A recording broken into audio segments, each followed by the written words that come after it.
Morning, good morning, one and all. Good morning. Can't say pleasant good morning because we know it is not a pleasant morning, but nevertheless, morning. Share the life, share the life. Let people know that we're on. We come to you this morning with the sad news that this 11-year-old girl who was said was missing from this hotel, her body has been found. So share the life, share the life. We have a lot to talk about. We are going to dispense with some of the formalities this morning, things like the roll call. We're going to make some announcements.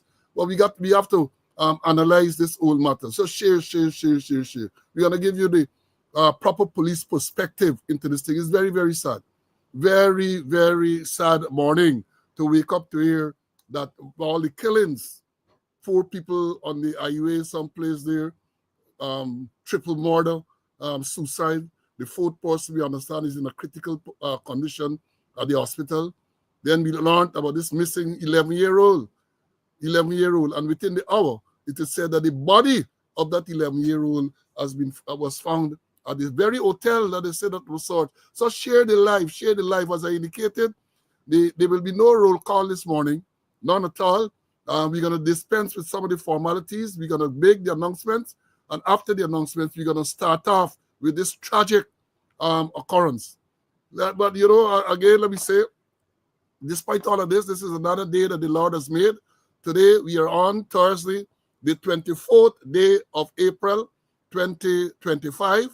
And so many things are going on. Another great day that the Lord has made, regardless of the circumstances. It's a day that the Lord has made. Let's rejoice and be glad in it.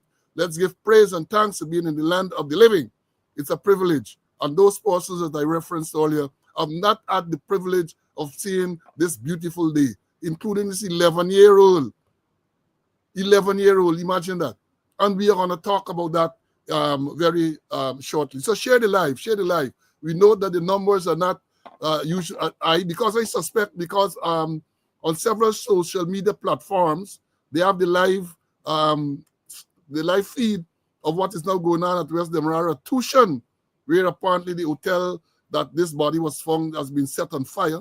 The road, I understand, is blocked, burning tires, burning debris, and all that is going on. So I get a strong suspicion that many of the regulars who are here, who are usually here in the morning, are on that on those lives. But nevertheless, we are going to bring it to you what we have to tell you, and because they can always go back later on YouTube and see exactly what we said. They're going to listen to what we said on YouTube later. So we're going to do the broadcast, notwithstanding what is going on, and notwithstanding the competing interest this morning, which is understandable, because this is a tragic incident unfolding as we speak at West Demerara Tushan.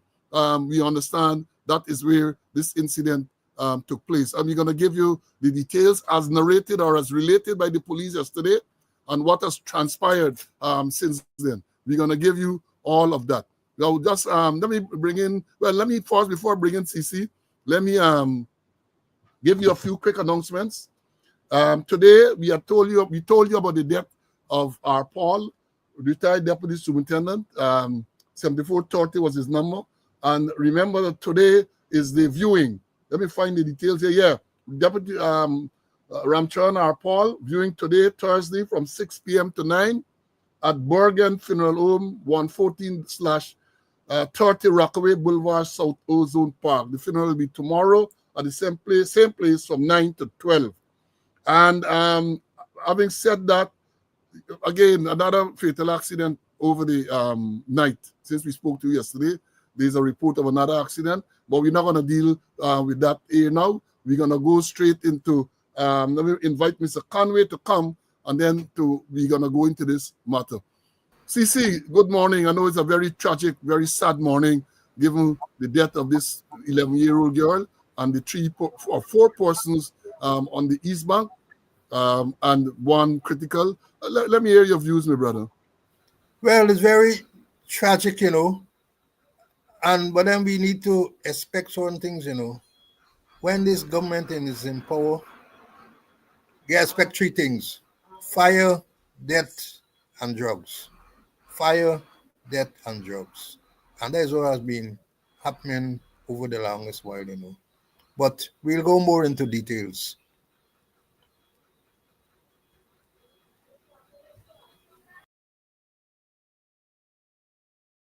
Yeah, we're going to go into details, as my colleague said. We're going to go into details. And as I've said, for those of you who are joining, we are going to dispense with many of the formalities, and we're going to go straight into dealing with this matter. I know the attendance is not what it would normally be at this time, but notwithstanding that, we have a responsibility to bring this information to you and to analyze what has taken place. Now, we learned, I think it was sometime this morning or sometime then, might have been last night, I'm not sure. Police issued a release, right? Police, they said they call it an abduction, alleged abduction, Regional Division 3. That is West Demerara, used to be D Division. West Demerara is Regional Division 3, right? So they said police in Regional Division number 3 are investigating a report of an alleged abduction committed on a female Guyanese of mixed ancestry under the age of 16. Then they have the name Adriana Young, which occurred on Wednesday, April the 23rd, 2025, between 13:02, that is 1 o'clock in the afternoon, and 2 o'clock at the Doubleday Hotel, which is located at Tushan Public Road, East Bank, Essequibo. Investigators visited about 15:30 hours, that is yesterday, 3:30. They said inquiries disclosed that on the aforementioned date at about 13:02 hours, Adriana went to the Doubleday Hotel pool to swim with her grandmother, Carol Chavert, who stated that at about 13:10 hours, she gave Adriana money to buy band. She buy band, I don't know why is that, to swim in the pool. Shortly thereafter, Adriana entered the pool with her siblings. Sometime after, the grandmother called to get her family out of the pool when it was discovered that Adriana was missing. A search was launched by the family in the pool and the hotel, but without success. The matter was then reported to the Tushan police station. Upon arrival at the scene, the police made further search in and around the hotel, including rooms, storeroom, yard, and roof, but they came up empty-handed. Several cameras were seen attached to the building. However, when asked to view same, the manager indicated that they are not in working order. The command center in Regional Division 3 was contacted and viewed footage showed that Adriana entered a red and black Ram motor car bearing registration number PSS 4684, which drove off in an eastern direction heading towards Vreden Oop. Information was received about the registered owner, who, when contacted, claimed he rented the car to one Orlando, no last name provided, since last week. Checks were made for the said Orlando at an address provided by the car owner, but Orlando was not contacted. Trace of the vehicle from Georgetown Command Center at around 20:58 hours showed the vehicle in Underneaming, West Bank, Demerara, at Whitechap shortcut. Police are in pursuit as investigation continues. I don't know what they're pursuing.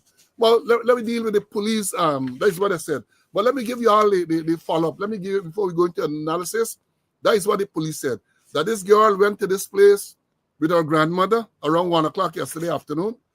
And about 10 minutes after they arrived, the grandmother bought some band, I don't know what this band is, for this child to go and swim. Then shortly after, the grandmother called for them family to come out to the pool. And then they discover that this girl was missing. This 11-year-old girl was missing, right? They went on to say that a search was launched by the family in the pool. That is what the police release said. The search was launched by the family in the pool, but without success. They made a report to the police station. Upon arrival, they didn't say how they arrived because we can talk about it as we go on. At the scene, the police made further searches all over the search in the hotel, including room, storeroom, yard, roof, but they came up on empty-handed. And here the kicker. When asked, they saw CCTV cameras around the building. Then when they asked to view the cameras, the manager just indicated that the cameras are not working. The cameras are not working. They then, according to them, contact the regional division footage, because I know they have these cameras around where you have a command center in these divisions. They can see all the footage and all this everything. They are claiming that they viewed the footage And they saw this girl, entering a red and black Ram motor car bearing registration number PSS 4684. And this car drove off in an easterly direction. Then they said they received information about the owner. They contacted the owner. The owner said they give you one name. Say he rented the car to Orlando since last week. No, know who else. Orlando. But they tried to contact Orlando. Orlando was not contacted.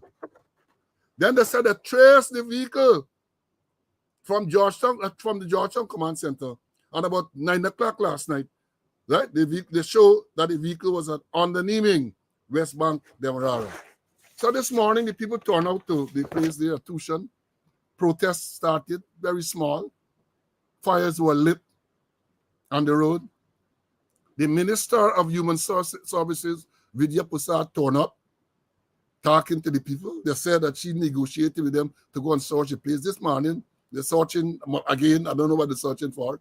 But then breaking news, as I said, at 10:50, this came out. Let me read what is being said, The body of abducted girl retrieved from Tushan Hotel pool. The body retrieved. This thing is so artful. The body retrieved. And hear what the article said. The body of the 11-year-old girl who was allegedly abducted and taken into the Doubleday Hotel. Hear what they're saying? Hear what this thing is saying now? Hear the body of the 11-year-old girl who was allegedly abducted and taken into the Doubleday Hotel. That is not what the police said. That is not what the police really said. Abducted and taken to the Doubleday Hotel, East Bank, Demerara, was found Thursday morning in a pool at the hotel, intensifying tension among family members and other persons. The latest development has cast greater doubt about the circumstances surrounding the girl's disappearance and the sudden emergence of her body. Oh, let me. Yeah, she dead, Petal. It's a body they found. Petal, she's dead. The police said that this girl was taken to this hotel with her grandmother took her there yesterday about 1 o'clock. Now they are reporting a content. This is who? This is Dennis Shabral reporting that the body of the 11-year-old girl who was allegedly abducted and taken to the hotel. I never heard that version, that this girl was abducted and taken to the hotel. What we learned and what the police said is that the girl went to the hotel with her grandmother. Right? They went to the grandmother. Let me read about. Inquiry disclosed. That's what police said. The inquiry disclosed on the aforementioned date and time. That's yesterday about 1 o'clock. Adriana went to the Doubleday hotel pool to swim with her grandmother, Carol Chever, who stated that about 13:10 she gave the girl money to buy a band, to swim in the pool. I don't know what the band. And shortly after, Adriana entered the pool with her siblings. That's what the police says. She never been there alone. She entered the pool with her siblings. Sometime after, the grandmother called to get her family out of the pool when it was discovered that this girl was missing. Comrade, Carl, is everybody misinformed? Because the police gave an official statement to say that this girl was taken there with her grandmother. Her grandmother took her there to swim. And then hear what the police statement said. Here, let me read y'all. They said they contacted the Regional Division 3, contacted video footage, showed that this girl entered a red and black Ram motor car bearing registration number plate PSS 4684, which drove off in an eastern direction heading towards Widinoop. That is what they said. They get footage, police footage, show that this girl entered this car and the car drove off in an eastern direction towards Widinoop. And the people, of course, are complaining that the family members, they are claiming that the police didn't search the place and all that. Let me bring in Mr. Conway for him to get, and let me bring in Mr. Conway. See, this thing is so disturbing. As a grandfather, as a father, it is very, very disturbing. This 11-year-old girl. And then what they are telling us about, what they are telling us, go ahead and have your say, my brother. Yeah, the thing isn't clear, But according to the police, the fact is that they said this girl was missing. And as I know the police protocol, is that you treat every missing person as murder unless you can prove otherwise. I always remember my experience in Myconi. I think Vibert Smith could talk about it there, where a woman came a Sunday morning and reported that her daughter was missing. She was previously raped. She was previously raped, and the matter was before the court. And I took the report, circulated, did the normal things. And then 3 days after, she was found floating in the Myconi Creek. She died from strangulation. And remember the detective officer, Oscar Morris, came, and he said, "Can't we understand the report to you? And let hear what you do, And he checked the records, and I did what I had to do. But the thing is that missing person you treat as murder. I saw some footage, and the thing with the ban, I understand is that for you to enter the pool, go and swim, you have to purchase a band. They put a band on your hand. I think it's $500 for children and $1,000 for adults, and that gives you permission to swim in the pool. So that is a band. So according to the grandmother, she was there swimming, and when she looked for her, she wasn't there. And then if the police is saying now that they saw her entering a vehicle around or heading for Puerto Rico, what action did the police take? Did they circulate all station messages?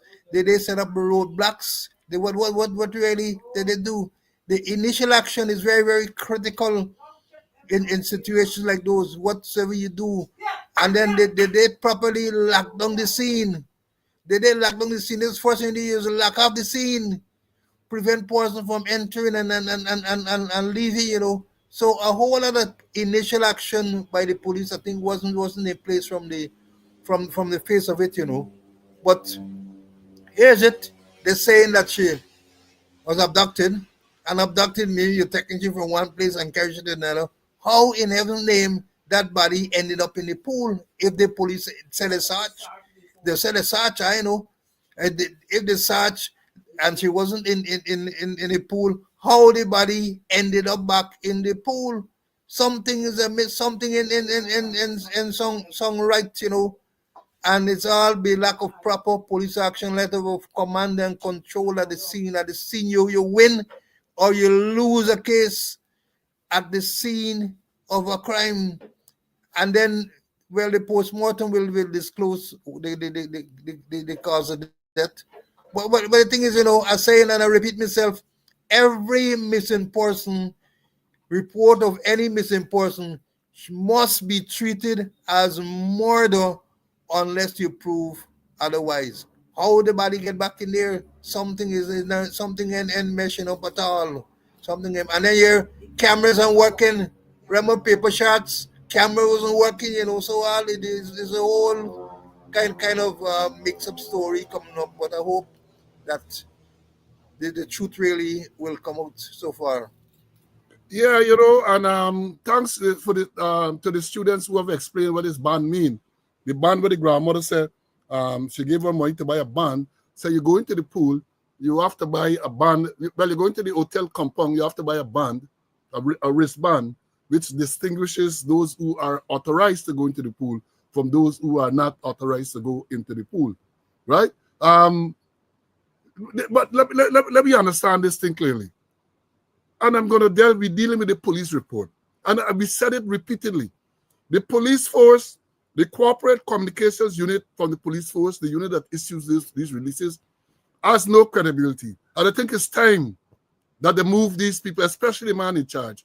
I am now calling publicly on this forum for Mark Ramatar, the head of the police corporate communication unit, to be dismissed, to be sent packing, because almost every release following incident, they try to mislead the public. They are giving us a release to say that this girl was seen going into some car yesterday afternoon, and they gave the description of the car, the red car, the red and black Ram. They gave the brand name. They gave the license plate number. It now turned up that the girl body is found this morning in the pool, the very pool that I said I saw it yesterday, which suggests to me that the girl never left the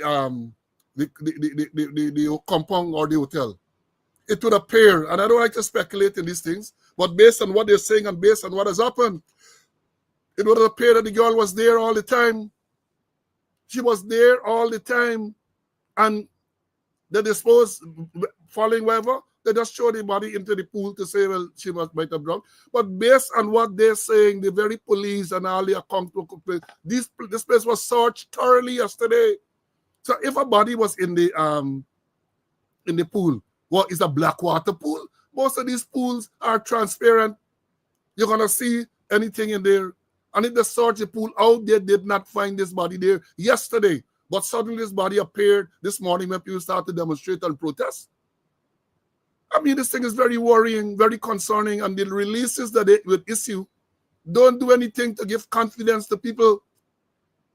And it is clear to me, I don't care what they say, that the girl was killed right there. It is clear, it will appear clear. There's no way based on what they say. I am forming my opinion based on what the police said and what the people said. They said they searched the whole place yesterday. That is what the police corporate communications unit said. Let me read that back. A search was launched by the family in the pool and hotel, but without success. The matter was then reported to Tushan police station. Upon arrival at the scene, the police made further search in and around the hotel, including rooms, storeroom, yard, and roof, but they came up empty-handed. So how come this morning now, this body is found after the protest? And as I speak to you, I am seeing footage here where they have a vehicle, at least one vehicle on fire. It has been reported that the hotel was invaded or stormed, I shouldn't say invaded, stormed and set on fire. And all of that is going on there now. All of that is going on as we speak. And watch out for the police taking certain action which might inflame the whole situation. Again, let's understand what happened. This is an 11-year-old girl went to this place with her grandmother to swim. The grandmother gave her money to buy a band. The band that says to put on your hand so you know that you're authorized to go into the pool. That's shortly after the grandmother decided to round up the crew and discovered that this 11-year-old female missing.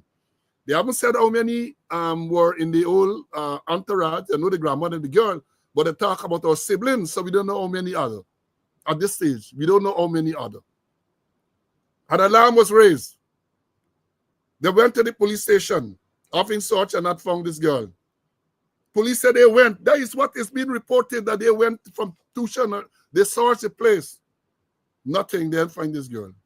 Right? What did they do after? They went to the command center to view footage, and they're saying that at the command center, they saw footage that this girl entered a particular car. They described the car. And it went east. Mr. Conway misspoke when he said Porica, but they went towards Vredenhoop, according to the release. Went towards Vredenhoop. And they said that contact Georgetown. Georgetown said they find the car somewhere in the West Bank. They contact the owner. The owner said he rented this car to some man. And a lot of issues. This man renting car, this owner, he rents a car, PSS, a private car. He rents a car, PSS 4684, to a man, and all he know, the man named Orlando. The man named Orlando. So no other, he said Orlando at an address provided by the owner. Orlando don't get no other name. So it's clear that even when you're renting cars now, there's no comprehensive record, driver's license, address, and they ain't get all of that. Cowboy country. Cowboy, and they just sit down there and talk a bundle of shit. Cowboy, all of those things so loose. So he rented this car, this way he came. But the worrying thing is that the police said this girl went into this car yesterday afternoon. And the people are complaining. One of the things I saw somebody live this morning, people are saying that the police did not take immediate action, thereby giving the perpetrators, whoever perpetrator or perpetrators, time to cover up and think. But apparently, it would appear that because the people turned up there in the numbers, all they could do is throw the body in the pool. And somebody suggested, in a case like this now, let's wait for the post-mortem examination. Let's wait to hear what the post-mortem examination would say. And I would hope that they do it as quickly as possible. Let me tell you this. Let me say this. Police. By now, about since yesterday, the names of all the persons who were there should have been taken. Everybody is a suspect in a matter like this. Every single person, whether you're a guest, whether you own the hotel, whether you're just dropping by, whether you're security, they are all suspects. And all of them should be brought in to be questioned. Everybody should be arrested and questioned. Everybody. Check your biometrics and everything. I don't know if they can check for prints and all of this thing got to be done. That place, let me tell you, I am sorry they said the place was set on fire. Because under normal circumstances, I as a commander, the whole place had to be locked off since yesterday. And every single room, the fingerprint people would have had to go there and check every single room because there would have been evidence if she was taken into any room. There would have been evidence. And that would have been narrowed down the suspects in the matter. And to have a hotel, the manager telling you that the hotel gets CCTV cameras which are not working. All of that, they should have seized the recording device and analyze it. Is it that it was working and they don't want to let you know what transpired? All of that they should have done. Because that would have told you, right, how long this thing wasn't working, if in fact it was not working. But then you get all sort of, look, let me tell you something. Some things I can't say on this program. So, but as I speak now to you, it has been reported, I see footage, at least one Canterleg vehicle on fire, the old cabin on fire. Somebody said here that the hotel is on fire. People went into the hotel and set it on fire. All of that is going on right now. Police, I understand, are being mobilized to go to the scene from Georgetown. All of that is going on. All of that. Let me bring in Mr. Conway again.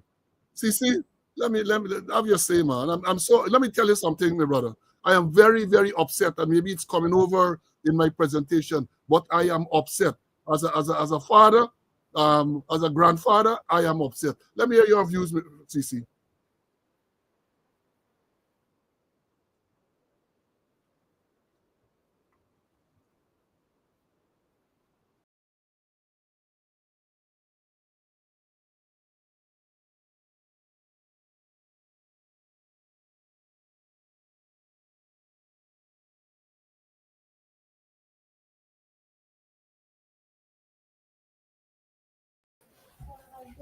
Yeah, Paul.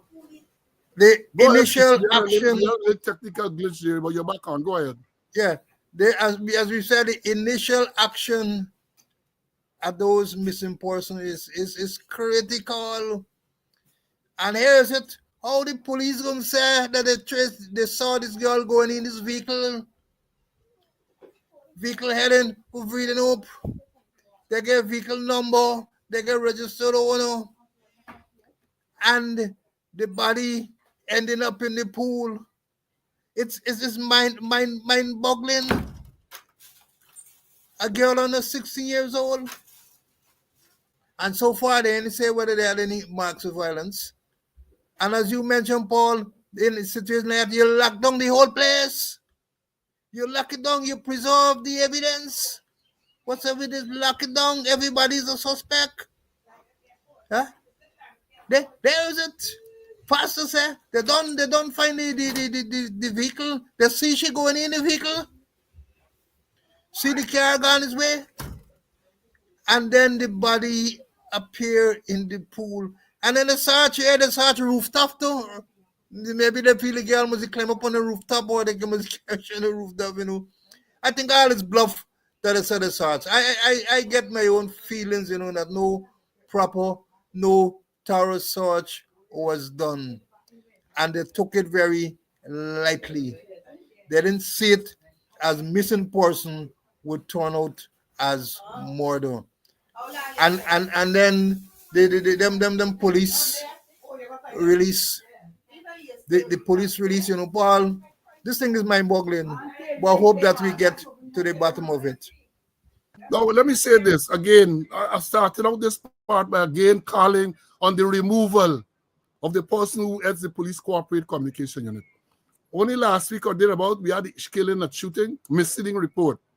Report to say all the persons were all in uniform who went behind Peters, Ronaldo Peters. turned out the video false. Now they're telling us the release, official release, that this girl was seen emptying a car and which drove east.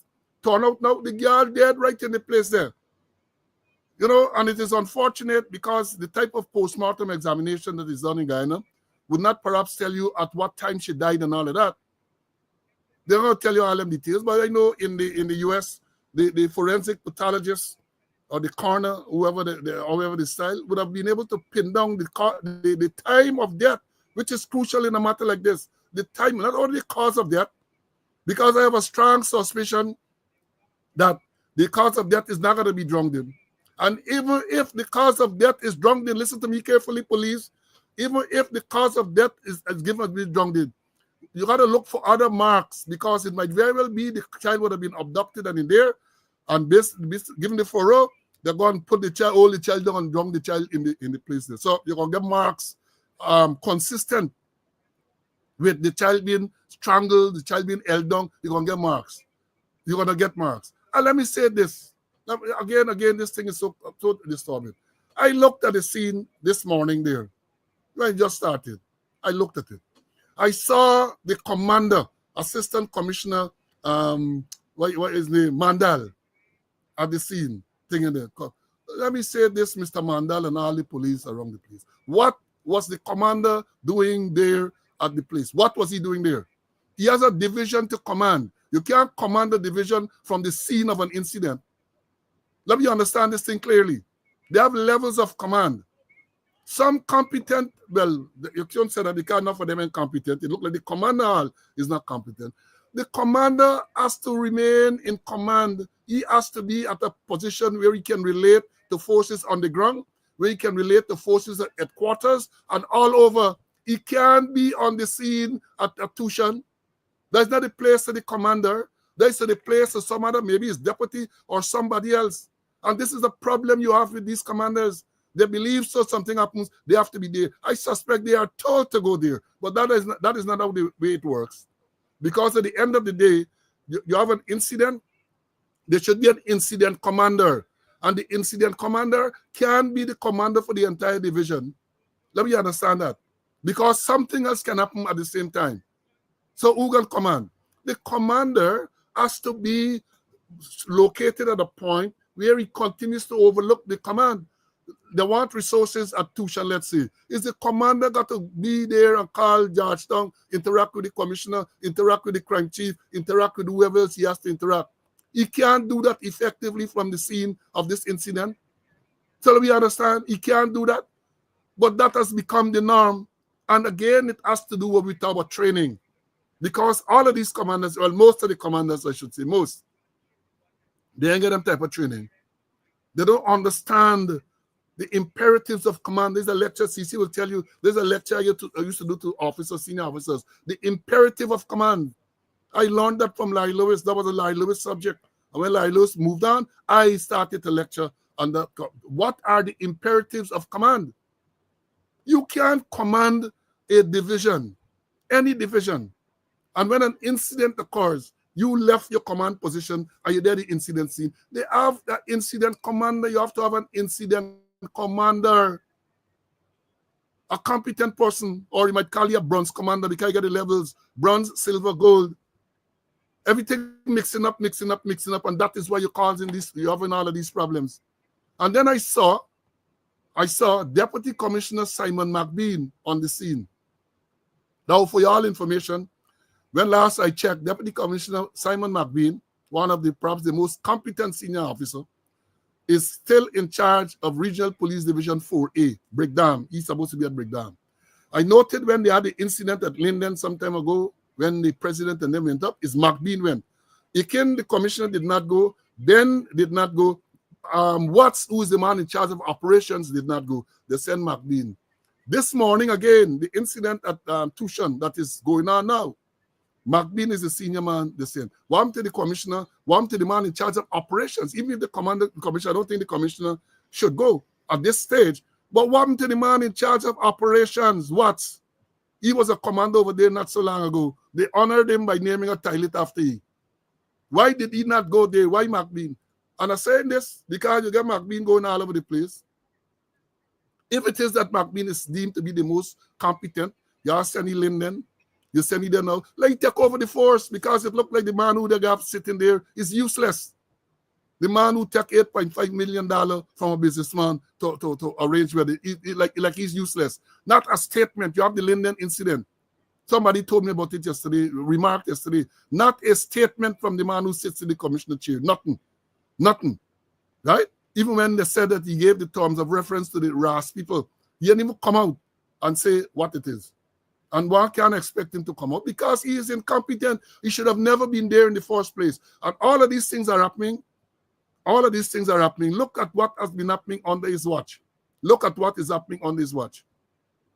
Look at what? Look at the things. Police action in particular, I'm referring to. No leadership. And they get it there. He passed retirement age and they promote it to commissioner against the constitution. They promote it to commissioner. Dale Teixeira said that he's perhaps the most competent and he's doing so well. And people, and you know, they said that members of other forces in the Caribbean are trying to emulate what is the guy in the police force. That is what these jokers told us. That is what they told us.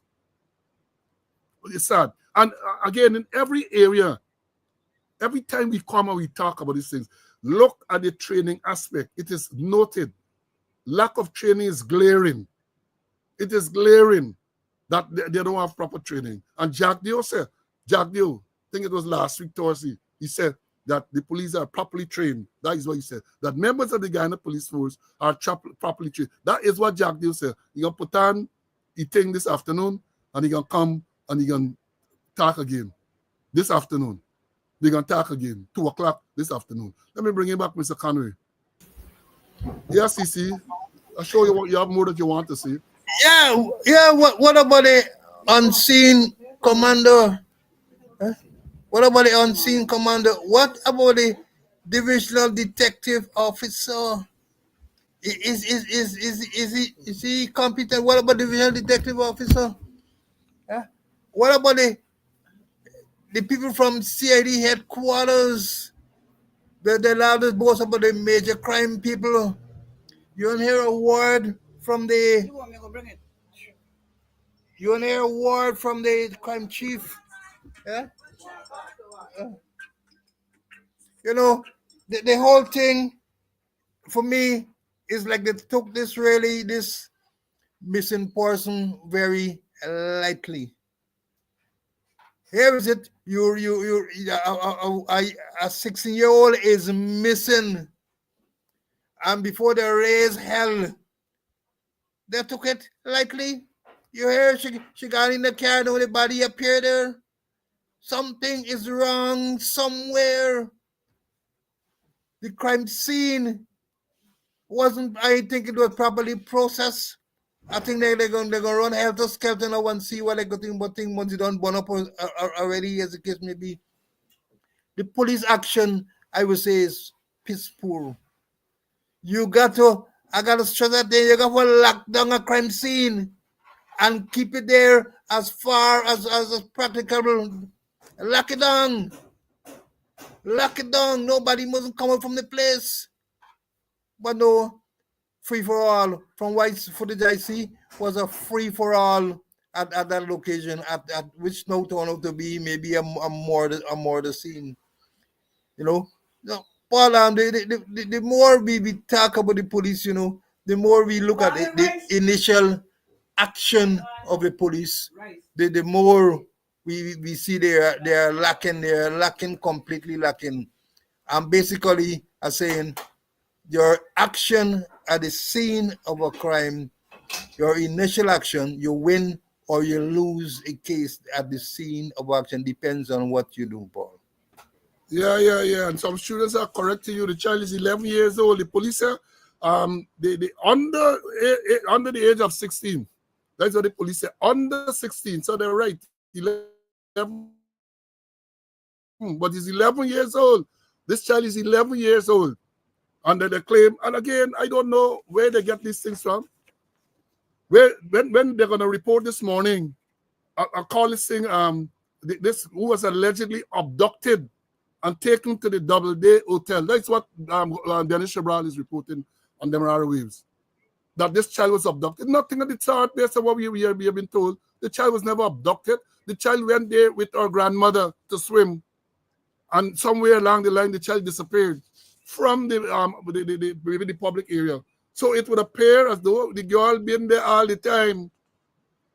And as I said, we are awaiting anxiously the postmortem examination. Because you might very well find, if a proper postmortem is done, and I'm not casting aspersion on the pathologist, but if the postmortem is done, you might very well find that the child was sexually assaulted and all of that.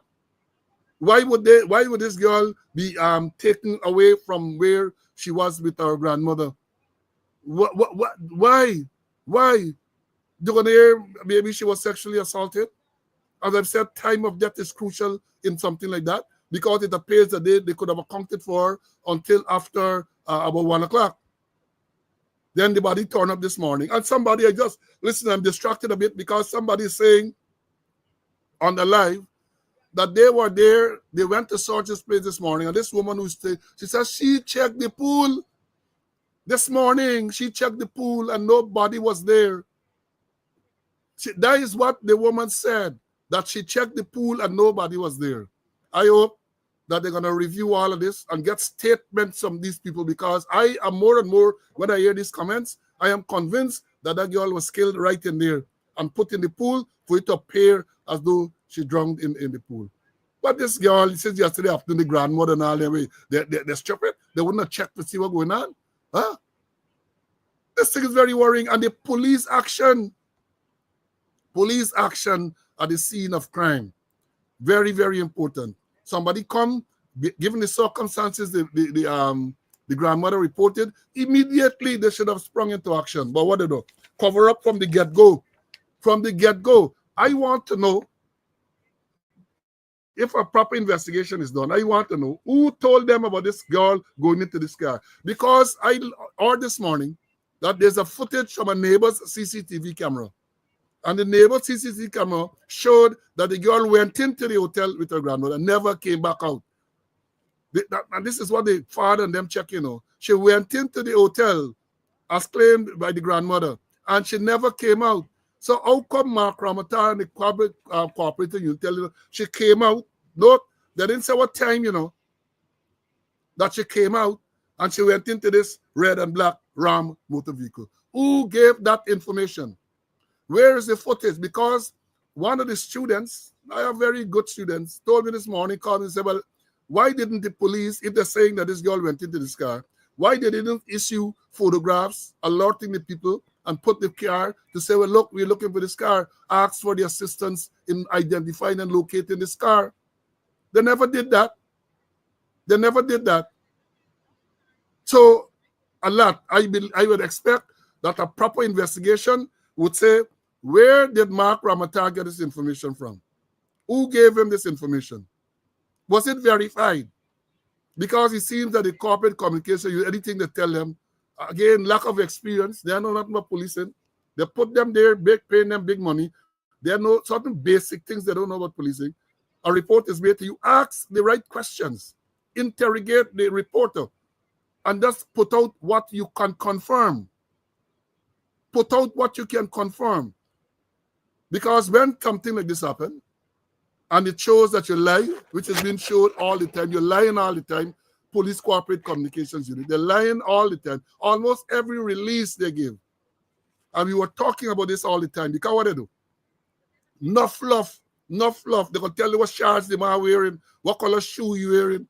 If police officers read ASP, and they even give the people name, and those things are unnecessary in a press release. All these unnecessary details they give, and it turn out to be wrong.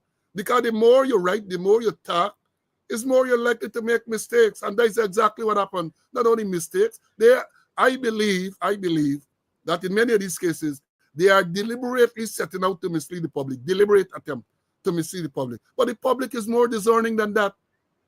Because in the very statements they make, they skin up themselves, as we would say. The very statements that they make, they skin up themselves. So I really and truly, again, again, these people, politicians and the media people and all them, should now demand that Mark Ramatar, the head of the corporate communications unit of the Uganda Police Force, be removed. They should demand that Iken, who sits there and presides all of these things, he passed the retirement age, give him package and let him go. Give him his package and let him go, because it would appear that things getting bad to getting from bad to worse under his command, if you can call it any command. He's not in command. He's not in control of what is going on. He is not clear. So I don't know. It is time that there's a revamp of the police corporate propaganda unit. And it should start with the removal of the head of that unit, Mark Ramatar, calling him name. He should be removed because he has showed that he is incompetent. And by extension, the unit is incompetent. The unit is doing more to discredit the force than anything else. They're not bringing any glory to the force. All the releases, well, I shouldn't say all, most of the releases are mendacious. They're lying. And one of the things you can do almost immediately is to change, go your way. If he has a contract must get dismissal clause. Because he's a civilian, contract must get dismissal clause. You pay him in lieu of and send him packing. You know, I got to make the point, because we have people, police officers, who are in charge of that. Well, it wasn't called corporate communication unit now, the public relations unit. Patrick Mentor, who's on here now, was there. John Sayers. You had Ivla Whitaker. You had David Ramnarine. All of those people, those are some I can remember who were in charge of the corporate communication unit. I never used to get all of this shit going on. In terms of the releases, in terms of the inaccuracies, in terms of the lies and all of that. Never. Then the police, what? The government came in 2020 and they decided they want a propagandist to head that unit. So they brought in Mark Ramatar, and don't forget Stan Govaya. He is there too. I think he runs some radio Evilary. Right? They brought them in. And things have gone south. Things have gotten worse. As CC said, man, I said, worse or us. Things get from bad to worse. And we're not saying it was always good, but it was far better than what you have now. The releases that were sent out were far, far, far, far better. Made much more sense. Much more sense. And I'm saying it is clear. I have said that before, and I'm repeating it again for emphasis. It seems that the crime chief and all of them just give up this whole thing to Mark Ramatar. So when releases are made, no one with some amount of police experience vets these things. So they can go out there and they can say whatever they want to say. And then the force is embarrassed. The entire force, if they can be embarrassed, they're embarrassed. Because I've been saying repeatedly, I had a good fortune of working all around the Caribbean. So get police contact in all them, well, all the cricket playing Caribbean countries. Right? I have contact. Further afield, the UK, Australia, South Africa, India. I have contacts in them place. Bangladesh, I have contacts. And many times they reach out to power. We kind of seen these things. What really going on? Is this thing true? Is this thing true? When they see certain releases, they can't imagine that these things are true. Can't imagine. Let me bring in Mr. Conway, and then we're going to move on to the next subject. And we're going to come back to this here again.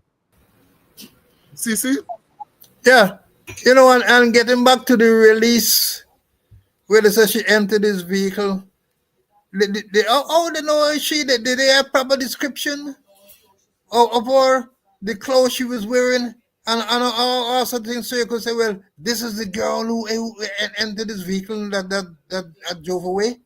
You know, they just rush and putting in thing, you know. So they Paul, it really baffling me, you know. Baffling me. There is it. She can't tell by breathing upside, and then ended up in the pool. Is there a secret? A secret place that you could enter that compound there, where people wouldn't think you. You know, the whole thing sounds so like a real joke. And for me, they didn't take proper command and control of that crime scene, and they didn't act the way they need to act. They didn't treat it seriously. As saying, and I said before on this program, that all the missing person, reported missing person, you treat them as murder until you prove otherwise. Lock down the scene. If you gotta arrest someone, arrest persons, keep them in custody. Keep them in custody, and the more trash that Ramutar and them putting out, a whole set of trash. They just put out what they want to put out, and nobody ain't vetting them. The crime chief anything ain't vetting. The admin people ain't vetting. And getting back to a point you make earlier, they said Mark being there. What has happened to Watts? Watts is the operation man. What has happened to Watts? They sent Mark Bean to Linden. Yeah? What has happened to the operation man, you know? They're disjointed. They're disjointed. They're not flowing. And the command and control isn't there. You don't hear anything from the CID. Nothing from the CID. I expect even a bluff to say, hey, the people from the major crime scene unit is already there, blah, blah, blah, blah, but nothing is going on. And so far as I know, last night, maybe just a little corporal or a sergeant was there, or a little constable was there last night. And you lose it. They lose it very early. They lost it since yesterday afternoon. Yeah. But let me, this is interesting what this student is saying here. Early this morning, the child's family checked the pool and her body was not there.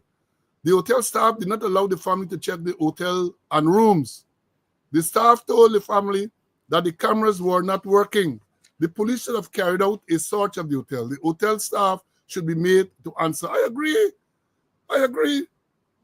Right? I agree. There is no way, given all that has been said, that that body was there early this morning when the people said the check. That body would have been placed there. And as I've said, the postmortem examination, and that, look, I did that management of that investigation and all this everything. Because the giveaway in a matter like this, if the child was killed before, the giveaway would be when the PM is done, there'll be no water in the lung. Let me understand it. Me, I'm no doctor. Me, I'm no pathologist. But hey, I get good police training, right? And they taught us that if the person dies, if you die, you stop breathing. And then the body is submerged into water. When they check the lungs, they will not find water in the lungs. Whereas if a person died from drowning, the lungs full of the water full of the lungs. So these are, again, I've said simple things. Simple things. And one would have thought, given the nature of this matter, I know normally they do PM postmortem examinations Monday, Wednesdays, and Fridays. So one would hope that they can make arrangement for this PM to be done at the first available time, which is tomorrow morning. First available time tomorrow morning for this postmortem to be done. We're going to come back to this because there are more and more. You see, I'm looking here and looking there because they have videos and so on showing the child's body next to the pool. All of these things are there now. All of these things are there, right? Yeah, Carl telling me excellent point. I did training. I'm like, CC and I are not like these people you have now. We did training to manage death investigations. I never investigated a murder myself, but as a commander, you supervise, and when files came to you, you ask questions based on your forensic training I had at the FBI Academy. So postmortem examination on this, check the lungs. Check the lungs. Well, Bobby is saying do the postmortem today. I don't know. I agree. But I don't know. You can't remember. It's basically one pathologist. They have one here. They have one in Barbies. So I don't know the availability of that of the gentleman. But no, he's gonna be available for Georgetown tomorrow. And therefore, we're saying, check. Look, that is my training. When a person dies, as we all know, if you get common sense, even though common sense is not common, a person is killed. The person stops breathing. You can't breathe. So therefore, if you throw the body into the pool or into any water to create the impression that the person died from drowning, the lungs will show. The lungs will show that there's no water in the lungs. And as I said earlier, if it is that, let me say, you strike the person unconscious and you hold them down under the water and so on, marks will be there to show in a proper examination. Marks, all of that I was taught when I did my course a long time ago, 1998, I think it was, sometime then, right? So again, I say, this we're not gonna done. We're gonna come back to this matter, but there are some other issues that we want to address. Because as I told you, well, yes, Stan, we understand, unruly part. Again, something like this, you want proper post-mortem examination. Again, I'm not casting aspersions, but people, let me face facts. People are very skeptical of some of the government officials you have in Guyana. Doctors know. It's unfortunate, but that is the reality. People are skeptical.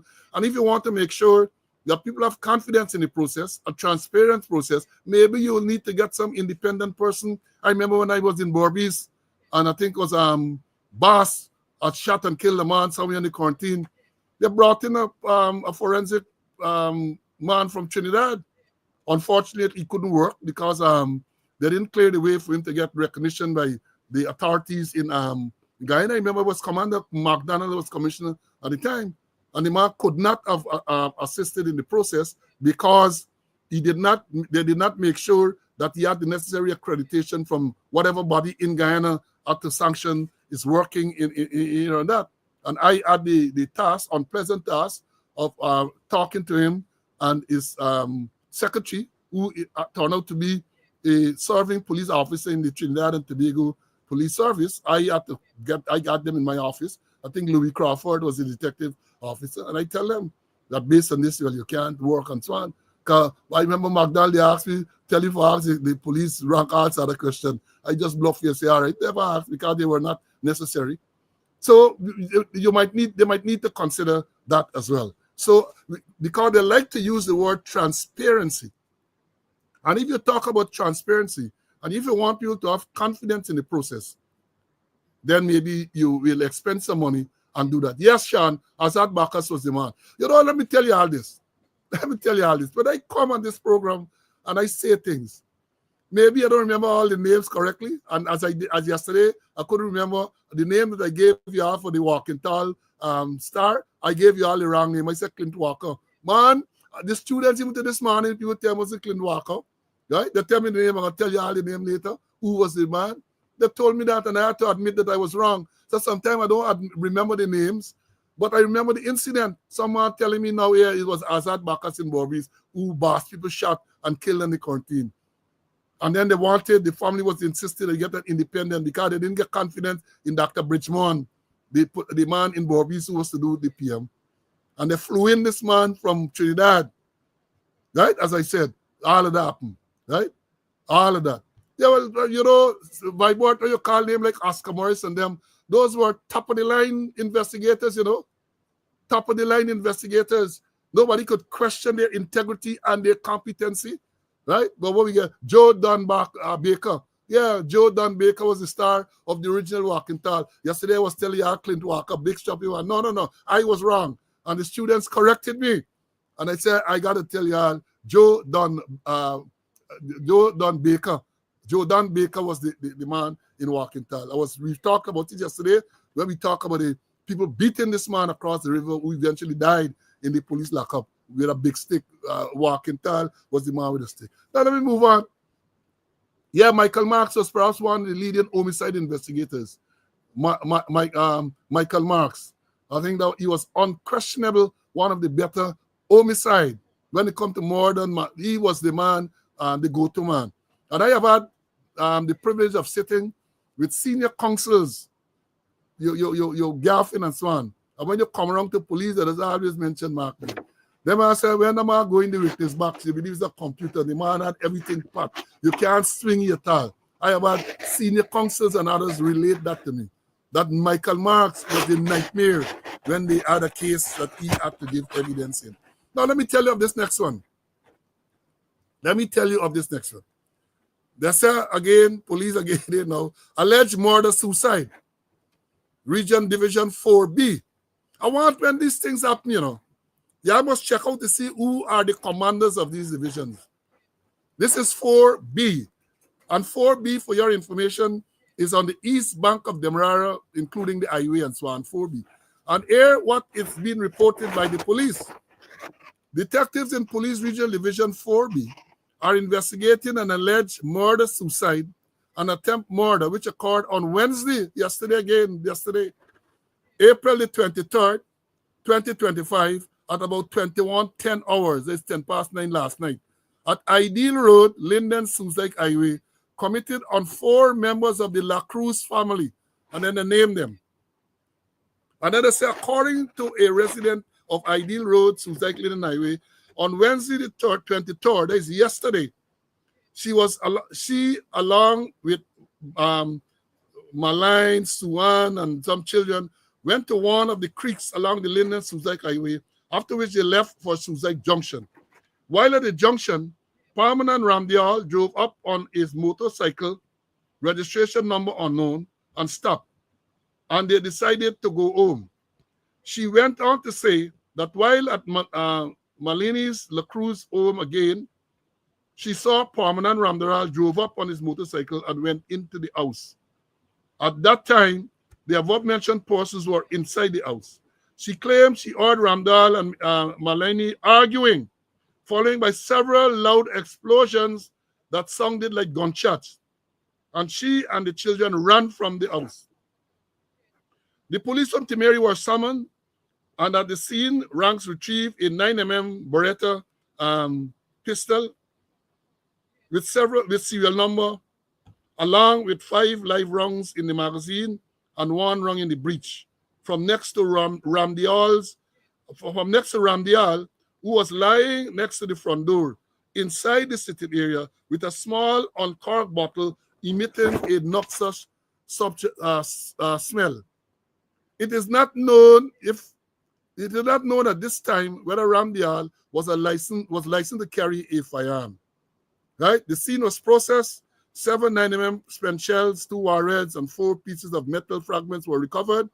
The firearm ammunition, spent shell, and metal fragments were packaged, marked, lodged at the Timeri police station. I tell you all this enough nonsense that is right. Right? Then I give you a background now. The background, on January the 9th, 2025, Parmanan Ramdial was arrested and charged by the police for wounding and threats committed on Maline La Cruz. He was remanded to prison. However, he was subsequently granted bail. On Wednesday, the 23rd, yesterday, 2025, the matter was called and adjourned to another date. That's what the police are reporting on what happened yesterday. Now, they say, to break it down, the man was abusive, they claim. The charge in January for abuse are the same one of the victims. He went to court, he was remanded. The carried for threats. Threats, listen to this carefully. On January the 9th, this man was arrested and charged by the police for wounding and threats committed on Malin de Cruz. He was remanded to prison. However, he was subsequently granted bail. I'll tell you when he get bail, or how long after. But yesterday now, he went back to court and the matter was adjourned. They said what happened at court yesterday, whether it's a trial, whether it's they don't say what was the purpose of him going to court yesterday. So yesterday, the man left court, and then last night, the man ended up killing out all of these people. And then here what the police are going to say. It is not known at this time whether this man was licensed to carry a firearm. What? That's not one of the first things you're going to check. You find this man with the man killed 3 people, injure 1 who is critical. You're not going to find out immediately whether this man is licensed to carry a firearm. You're issuing a release much later to tell us that it is not known at this time whether Ramdial was licensed to carry a firearm. I'll tell you all about the incompetence of the corporate communication unit and all them. That would have been the first thing to find out, whether this man is a licensed firearm holder.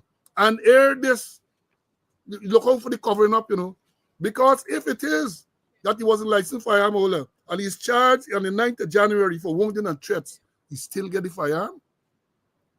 He still is allowed to keep the firearm after you, the police, charge him with threatening and wounding the same body who you end up killing?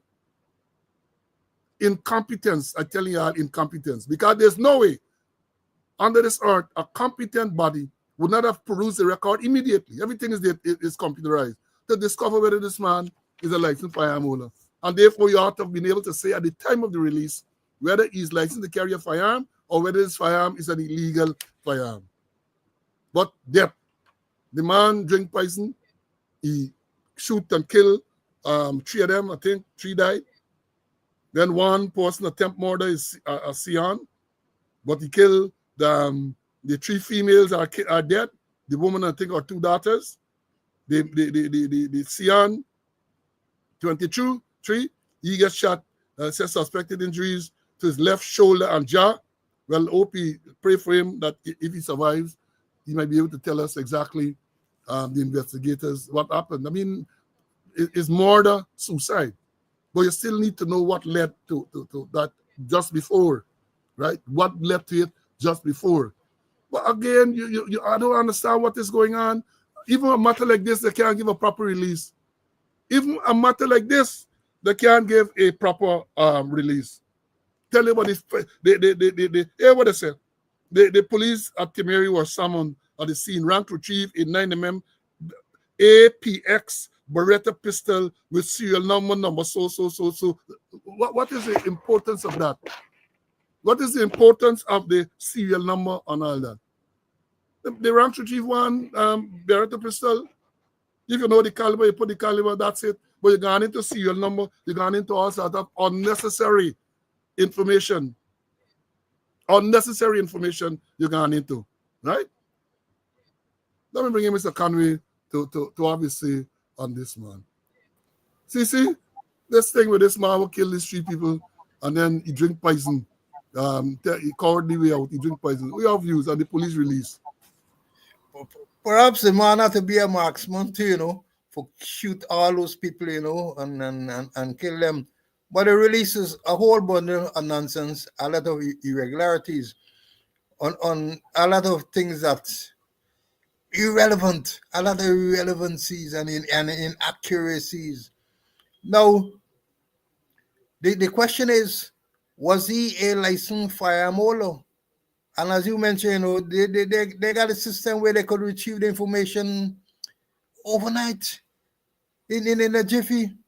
Was he a licensed firearm holder? And if he was a licensed firearm holder, remember he got charged and then before the court, was he asked to state the reason why the firearm shouldn't be revoked? And then you need to ask question, how, if he's a firearm, how he get it? Did he get it from Shift Chandra Paul Drive? Did he get it from a house in Rob Street? Did he get it from Young Street? Did he get it from a doctor? And I'm stressing a doctor in Lamaha Street or a building northwest of the Brickdown police station. And this thing still going on, It's a multi-million dollars business going on with firearm. It's going on. So I wouldn't be surprised if he's a licensed firearm holder and he get it through them means. And if he was a licensed firearm holder and he's before the court, his firearm should have been revoked, or he should show cause why his firearm should not be revoked. But they release a lot of unnecessary things, a lot of irrelevancies, a lot of inaccuracies playing out there. And I agree with you, it's time that Mark Ramatara and others should go along the way. And it's time that the police start vetting those releases. Before you send them out, somebody need to vet them. Somebody need to vet them, or people vetting and they know what to do, We think on them couldn't send out certain report unless it was well vetted. But then after time they got confidence in Whittick and them, and commission say, oh, you make the release, and they go, because they were very, very competent to give all the kind of information. But here is again, press release and a whole set of nonsense coming from the communication department. And I'm saying it would be interesting to know whether or not he was a licensed firearm holder. By now they should know. And if he was, why wasn't it revoked, or why he wasn't asked to show cause why the license should not be revoked? No, good point. But let me clarify further, because if it is that he's a licensed firearm holder, the charge of wounding, charged with threatening behavior and so on, firearms should have been seized and lodged immediately. Police should take possession of the firearm, the ammunition, immediately. and then you go through the process because natural justice, the natural is involved. You can't just take it like that and keep it. But then he's given a letter to show cause why the firearm license should not be revoked. And I left the process there back in the force when I retired, how it should be done. But immediately it should have been seized. And again, for them to tell us this long after that, and again, we said, given the background, the man charged in January. You know in April whether this man is a licensed firearm holder or not. You issue a release and you get the audacity to tell people that it is not, what they're saying, that it is not sure, it is not known whether he's a licensed firearm holder. What nonsense is that?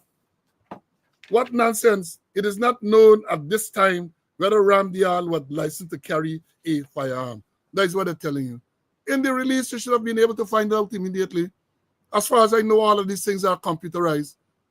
Or you just put the information in, either you put the gun number in, or you put the name of the person in, and the information should come up right away to tell you whether he's licensed to carry a firearm or not.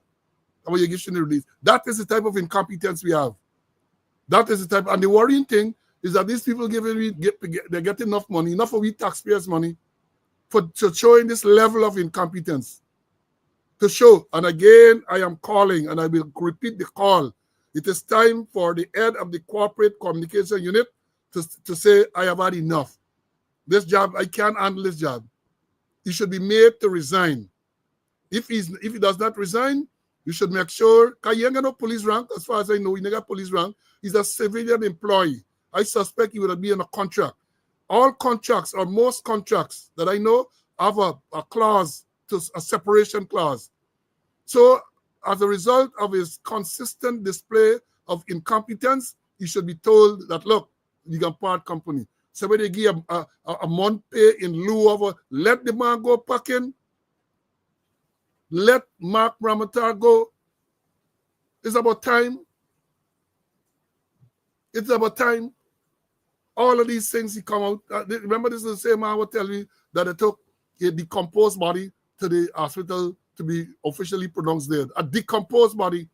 So the decomposed body could have been alive. Right?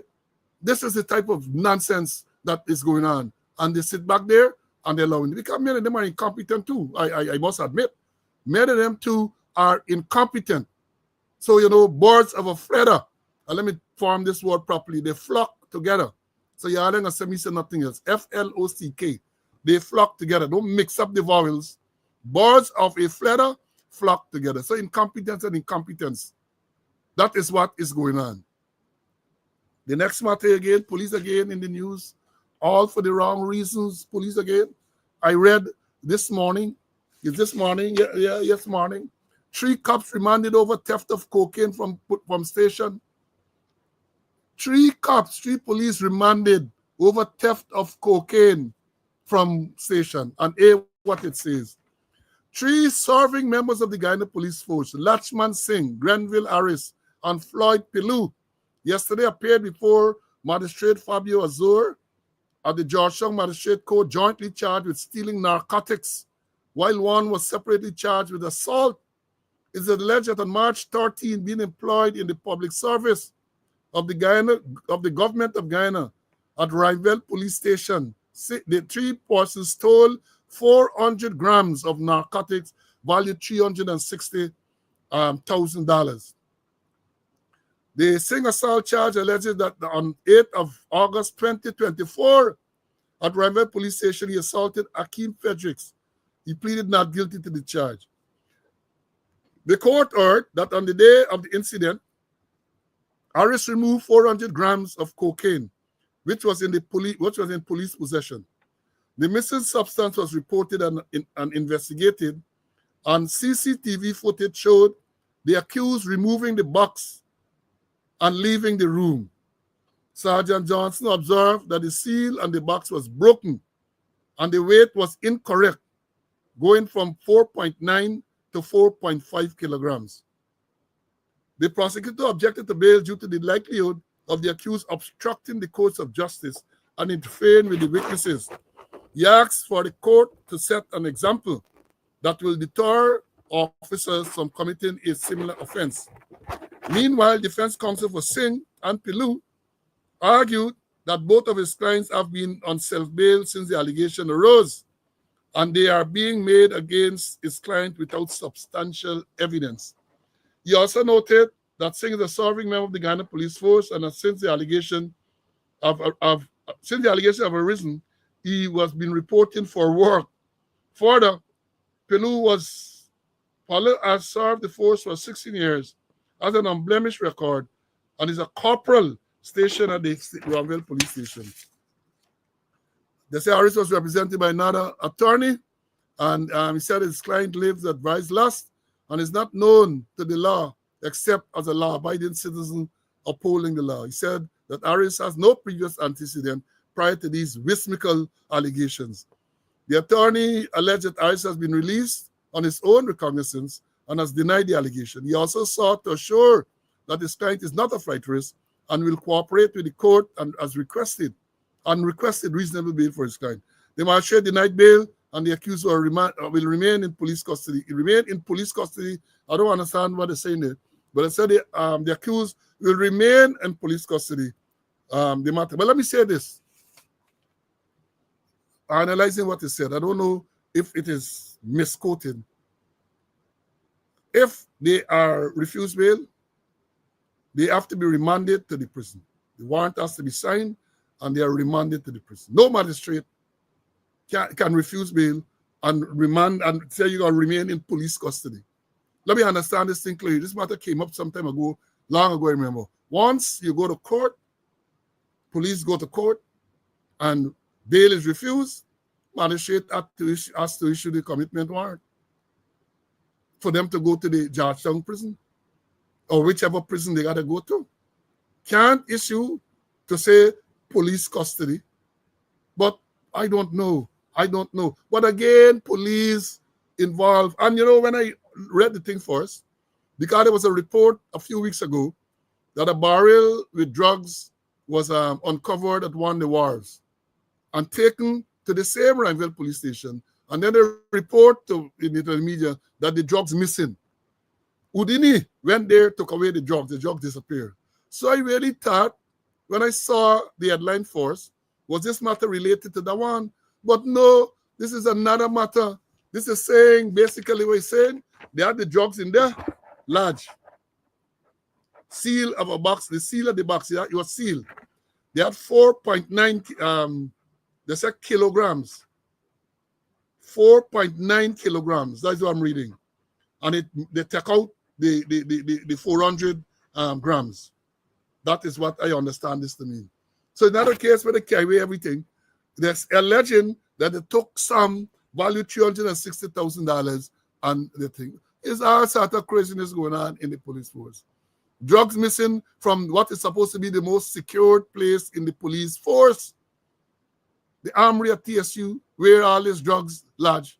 Then they say 100 kilograms missing. And then they call and say, oh, and they're quiet, they ain't saying nothing. The media reported on that. Social media reported that the handing-over was taking place, and they decided to do a proper audit. And in doing so, they discover it is alleged that a man walked into the place where this drug is stored, put his finger in one of the packages, tasted it, and immediately declared, this is flour. Immediately declared that was flour. And then they carried out the test to discover that at some stage, the cocaine that was there mysteriously became flour. And I said before, up to yesterday, I'll tell somebody. That thing could not have been switched at the location where it is stored. That location is secured. Couldn't have switched there. Because it's a place called for dual access. Multiple people have to be there in order for you to access it. Right? So I believe at some stage, the thing had to go someplace and magic take place. Houdini and then Magic Man, between the storage place and wherever I had to go when he come back, that is when the magic took place. That is what happened. The police again in the news for the wrong reason. And they still get that squatter there, and they still get all of them there. And it is clear that the government does not want to take any action against these people. And then they're railing against the report from the U.S. Department, which I hope we're going to get a little time to go. They're writing against a very accurate report. They're writing against the report. Let me bring in Mr. Conway, man. See? They're writing against the report which talks about corruption and all of that. And all of these incidents are indicative of a decay in the country and the organization. These incidents that we're talking about, drugs missing, policemen charged with drugs, GDF get catch with drugs, prison people get catch with drugs, outside the party. What are your views, my brother? Well, the drugs missing, and of all places, the armory. And I read report in the social media that all the drugs that they had at the armory is flour. And the police has not debunked that statement. Now, come back to Rumvelt, where we had the barrel. And there's again, too, where things came in from the States. And instead of the wait for somebody to come and uplift it, or they do the people say about control delivery, they just pick up the thing and carry it and leave it at Rumvelt. And people switch. And here again, Rumvelt, another one. And it boils down to how do you secure the exhibits? And the son that was just left in the CID office there, left openly, seal up and left right there. And personal access to it. As I know it, that if you're a sub-division officer there and the drugs come and the station sergeant, even for some reason that station, you send for him and say, come and take in these drugs and secure it properly in the property room where you alone have the key, you alone have access. This has happened. That you make sure that the station sergeant properly secure what thing left overnight. What you expect gonna happen? Thing left for days. What do you expect is gonna happen? It boils down to management at station. And I could tell you Rumvelt, you know, I was the OC there. And I'm not proud of it, but that's the most corrupt station I ever worked. The most corrupt station I ever worked. I took about 4 months as the officer in charge to get Rumvelt to some form of decency. The most corrupt place there. That had to get rid of some people, including my deputy. But then what assists me, they get something they call the 3 eyes of management. Inspect, investigate, and inform. Where I used to do a lot of inspection, when I put on inspection of myself. You come in the compound, you see a vines running on the fence, you see the flag there upside down, and then when you go in the station, you check the books on a daily basis. That they gotta bring books to you. The message received book, the message sent book, the station diary, the crime book, the property book, the arms book, and other books that you check on a daily basis. And a teaching, and you go in early. You go in before the night duty men come, the men come off, and they got to answer. And they make a ritual that anytime you go in the station there in the morning, they got to bring the books to you and they got to report. They used to cost me, bring me back, and said, "Oh, by the way, write up these books before the stupid one come and we go for ask questions, you know." But I used to save them, as the case may be. So here is Rumvelt, perhaps Rumvelt, the same thing happening again, that Rumvelt has gone back to the dogs. The thing is that you have to secure the exhibit, and you can't left them overnight. And the place for the exhibit is the property room, where the sergeant should be the sole custodian. You only hear he or she alone get the keys. But no, things left overnight. The temptation is there, and there is it. They're gone with the drugs. But if they're going away with the drugs at police headquarters, Larry, at TSU there, you know, what wrong with Rumvelt? Rumvelt is easy pickings, man. So them things gonna happen, Paul. Yeah, them things that happen. Folks, let me say this. We can go back to this incident that because I'm watching what is going on, you know, and I think we're gonna finish just now because this attendance down because a lot of people will be watching the live action going on at West Dem there. I can see a building on fire. I see a fire tender now rolling up, police there with shield, police in the regular police uniform with shield and helmet. So a lot of action is going on there, and I want to follow it so we can bring you it accurately. So I'm gonna ask Mr. Conway to give us his closing, and then we are going to take our leave very early from class today, and we're gonna decide when we're gonna come again to continue on all those subjects that we wanted to talk about to tell you. So CC, we can take our early day today because I really distracted. I'm looking to see what is going on. Fire service just roll up here now, roll out towards. I can see a large building on fire, and I think you want to follow it. You're closing, my brother. Yeah, I want to follow it and remember, like you, I was a divisional commander there, a divisional commander there. But remember, the missing person has now turned to homicide. And I want to, Paul, remember, like you, we did management of death investigation. And I always like to leave this quote. This is what was our theme. I want to repeat it. Those who will be doing the investigation, who in charge of the investigation. And here it is.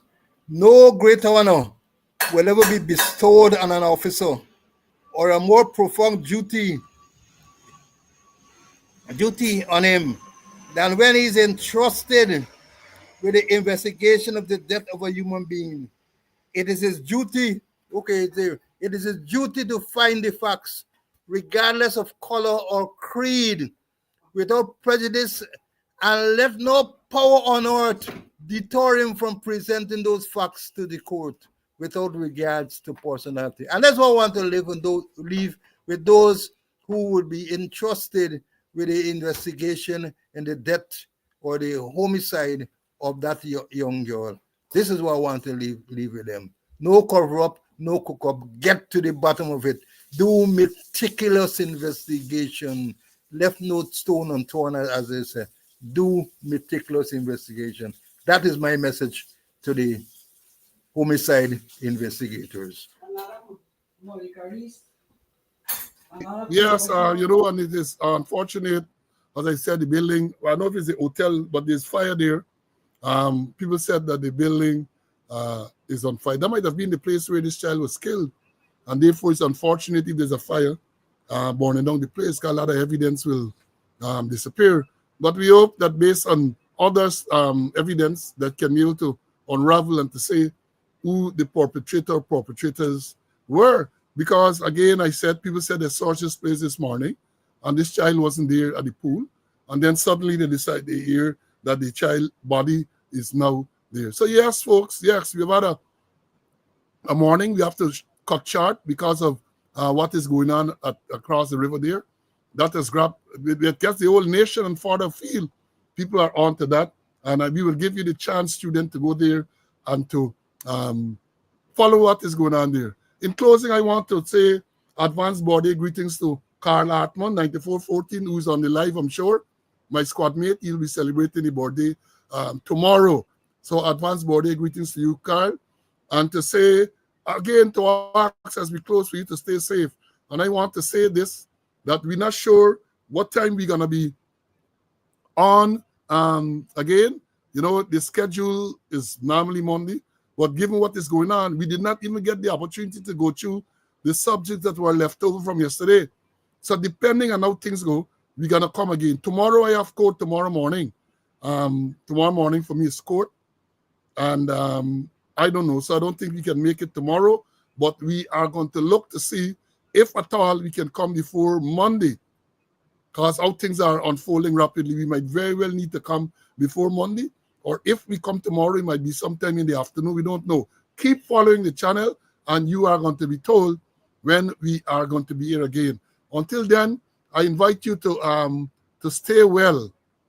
We're seeing every day is some incident in Guyana. Every day is some incident involving the police, involving the public, and you see government officials. This morning, I just seen the minister, Vidya Prasad, turn up. I know what she was doing there. Surprisingly, Ben didn't turn up yet, even though they got fired. Maybe he's there by now. He's the chief He got a chief fire officer, but he looked like he's the fire chief. So he turns up at these fire scenes, and according to the allegation, he gives instructions as to how the fire should be fought. So we have all of these things. So I invite you to stay well, and stay tuned for when we're going to come again to bring you another episode of Speaking Out, exposing corruption and incompetence. God spare life, we're going to be here perhaps sooner than we expect. So stay well, be good, bye.